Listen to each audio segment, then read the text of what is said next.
What are we looking at? An origin story for one of the most popular characters in the Star Wars universe sounds like it would make a great side film, a no-brainer, like a Godzilla prequel where teenage Godzilla forms a barbershop quartet with Ghidra. The Millennium Falcon. Behind-the-scenes ructions, pushback from audiences, and bad timing contributed to something thus far unique, a Star Wars movie that lost money. Solo: A Star Wars Story.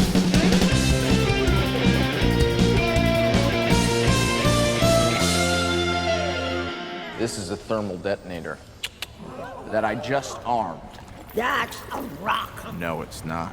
Yes, it is. And you just made a clicking sound with your mouth. Please tell me this isn't your plan. George Lucas had made his prequels and later decided he was done with Star Wars, eventually selling Lucasfilm to Disney in 2012. Lucas would then use the proceeds to splurge on a really nice beard trimmer, while Disney would embark on a new Star Wars trilogy. New entries would be released 2 years apart with a standalone side story coming in between, and they did very well, released in December each year, with the only question being how much more than $1 billion would they actually make. But at the same time, they really wanted to move releases back to May, and so a scant 5 months after the release of The Last Jedi, a profitable but polarizing film, the unthinkable happened.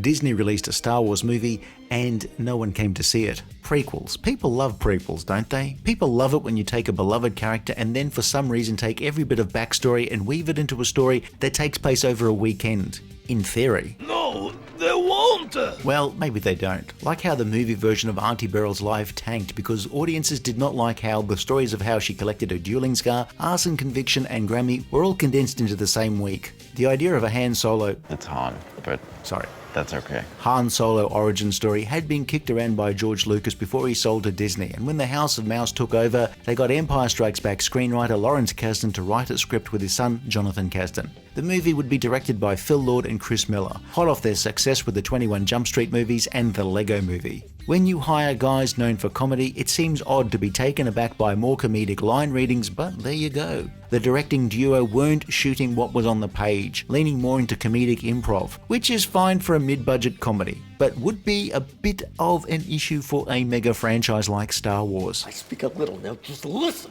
to me.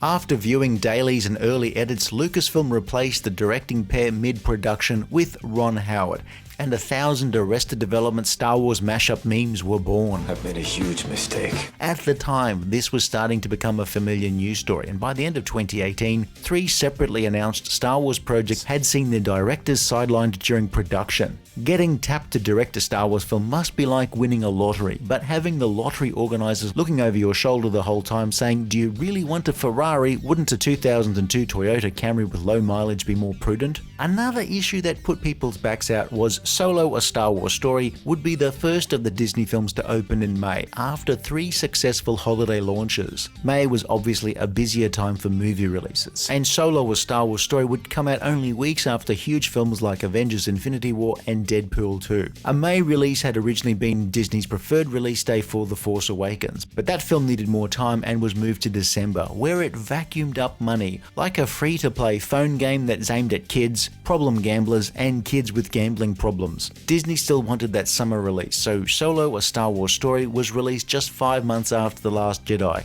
Whether The Last Jedi backlash played into fan resistance to another Star Wars film, or there was just general fatigue at so much Star Wars, is a question for armchair YouTube analysts with facepalm thumbnails. Just wondering what our objective is, Lieutenant. Then lastly, there was a loud chorus among some of the more vocal Star Wars fans. Why?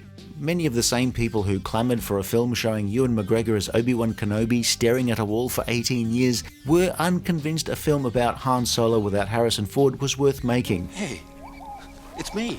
Instead of the Obi-Wan staring at a cave wall film, because, there are just so many stories on that wall. Also, China doesn't really like Star Wars all that much, so they've not done big business there. Maybe when Disney makes a version of Star Wars for the Chinese market where the Death Star destroys the rebels on Yavin 4. Rebel base in range. You may fire when ready. The film stars Alden Ehrenreich as Han Solo. Would that it were so simple. Would that it were so simple. Would that it were so simple. Would that it were so simple. My dear boy, why do you say that? Why do you say twere? Anyway, this guy was great in Hail Caesar, but his casting was met with howls of discontent from the internet, who asked why Lucasfilm didn't hire the creepy guy from Baby Driver, because that guy wore a jacket in that film that looked a little bit like Han Solo's costume from A New Hope. Who are your people? I'm alone. Solo. Solo, a Star Wars story, starts off with Han trying to escape a life of petty crime in the slums of Corellia with his girlfriend Kira, played by Emilia Clarke, who doesn't burn anyone alive in this movie. You could be detained just for having that. What good would that do anybody? They're separated just as they were about to get to freedom. Han promises to come back and find her. He gets sidetracked after joining the Imperials to train as a pilot and has been busted down to infantry for backchat.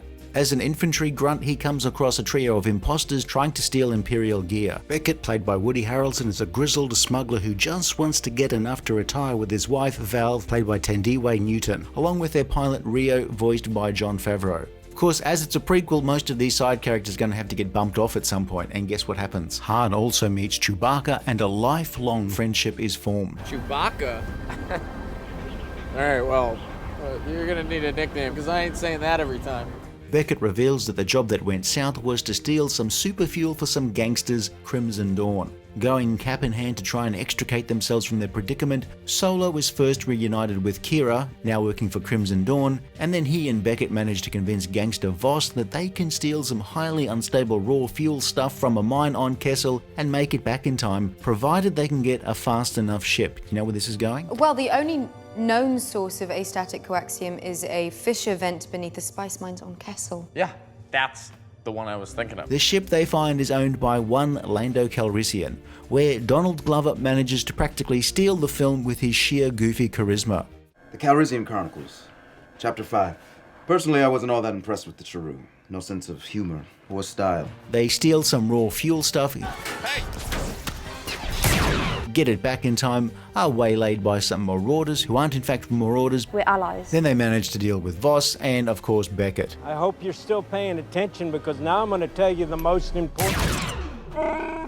Paul Bettany, having only just been written out of his sweet gig as an Avenger, more or less, gets offed in his so far only Star Wars role, and his rendition of Voss is as a nasty piece of work. And I think we can all take solace in knowing how proud he would have been to see you here following his example.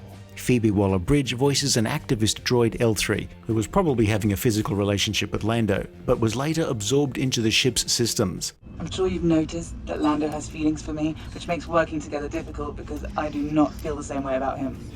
Sam Witwer pops up to voice a character we won't name, but Witwer had previously played him in an animated series. You weren't paying attention. I told you don't trust anybody. And for some reason, I thought Woody Harrelson had sung the theme tune to Cheers. Making your way in the world today takes everything you've got. Turns out he didn't. Or maybe he just sang backup while playing keys. I don't want to talk about it. Emilia Clarke does a nice job as Kira, stuck between the love of her life and the gangster life. All I gotta do is give him the signal, you're surrounded.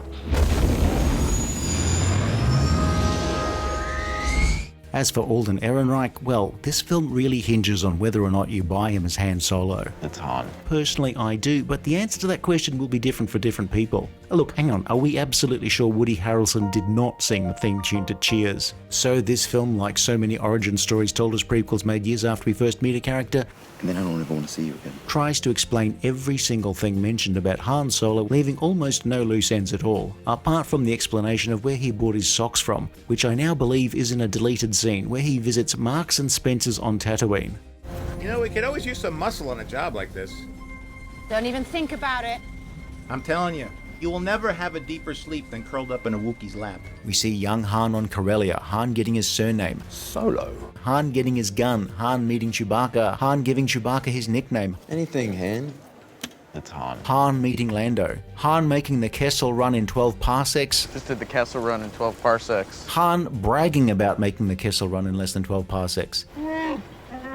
Not if you round down, buddy. Han getting the Millennium Falcon, Han looting to shoot first, Han deciding to become a smuggler for Jabba the Hutt. When have I ever steered you wrong? The majority of the film's action takes place over a fairly short time, a few weeks at most, so having most of his defining moments happen in that time frame, I know it's a movie, just seems a bit odd, especially when a lot of this is a setup for a further adventure, featuring various characters from the Star Wars universe. The other thing is, this film is deliberately dark. Han doesn't kidnap kids for blood sacrifice or talk about the time he got wasted and ran over a hitchhiker on the side of the road, or the time he backed over said hitchhiker 16 more times just to make sure. So not that sort of dark, actually dark. Not in terms of subject matter regarding hitchhiker mortality rates, but dark in terms of cinematography, brightness, etc. No, your TV's contrast control is not broken, but yes, the film often looks like TIE shadow puppets silhouetted against a CG background. Breaking news, we have absolute confirmation that Harrelson was not vocalist of the theme tune to the television series Cheers. That was Gary Portnoy, who is not, repeat, not Woody Harrelson. Woody Harrelson played Woody on Cheers from season 4. But the fun fact, he also did not play Woody in Toy Story, and of course it goes without saying he has no relationship with Woody Woodpecker. Couldn't have done this maybe like one at a time? So aside from what people who didn't see the movie thought of the film, how did I like it? All right. I actually quite enjoyed it, despite its many but fairly minor faults. Unlike Justice League, which was another film with two different directors' take on the same material merged together with the subtlety of a train crash, Solo, a Star Wars story, does feel relatively consistent. It doesn't feel like it's made by a committee, when in reality that's exactly what it was. The performances are all solid, and the direction and action are pure Star Wars action adventure. It is a lot of fun, and unlike Rogue One, at least a few of the characters survive to the end. It's by no means perfect, and if you rated it using the scale of seasons of MASH, it would have to be one without radar. Not bad. It tries so hard to explain every minor part of Han's character in one movie, and also has to have contrivance after contrivance to make the plot work. After the horror stories of production, I was actually happily surprised that its issues were relatively minor compared to how fun the movie is. It's a solid 2 hours of Star Wars material. As a kid, 2 hours of Han Solo doing Han Solo stuff is a movie I would have loved.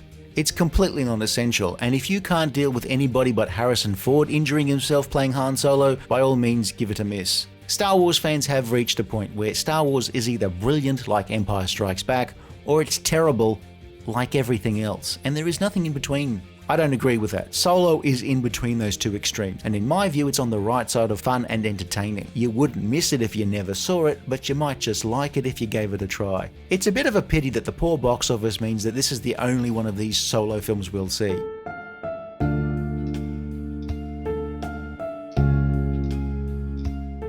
After Rise of Skywalker, Disney put Star Wars feature films on hold in order to give them time to get their shit together, but at the same time doubled down on creating a number of entertaining TV series such as The Mandalorian and Andor. Oh, there's Book of Boba. But let's just pretend that's a one and done and never mention that one again. While they've had a variable strike rate, some of these Star Wars series have turned out really well, and I'm on board with that. Next up, yes, they turned Obi-Wan staring at a cave wall into a television series where they concentrated on the times Obi-Wan took a break from all that wall staring. It's also completely made up that original directors Miller and Lord would later produce a film based off a potential spin-off from this film detailing Chewbacca's origins in Cocaine Wookiee.